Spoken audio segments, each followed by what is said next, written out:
Jamaa baada ya kukata ile simu akaamua kutoka ndani kwake kwa hofu na uoga, akaamua kutoka nje na kurefresh mind kidogo. Wenda alijihisi hayuko sawa au ni mawenge pia, na akampigia rafiki yake ili aende kukutana naye. Akamweleza tena, ndugu yangu bwana, kitendo cha kutoka ile simu ikanipigia na kunieleza ya kwamba yeye ni mtu kutoka kuzimu na anahitaji kunichukua mimi.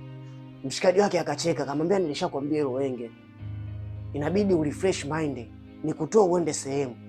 Kwani ule mshikaji wake akamchukua jamaa na wakaenda kutuzuura sehemu ufukweni, sehemu baridi kabisa, wakaenjoy mpaka ilipotimia usiku. Mshikaji akaamua kurudi nyumbani kwake.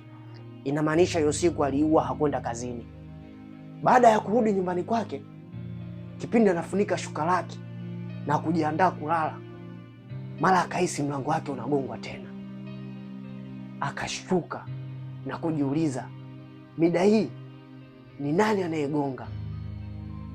Akatoka nje kweli kwenda kufungua, hakukuta mtu, ila kitendo anaingia ndani akaikuta taswira yake imekaa, na akawa anamwambia, nilikuwa nakusubiri na leo ndo usiku wako wa mwisho, ukilala tu basi utaamkia kuzimu.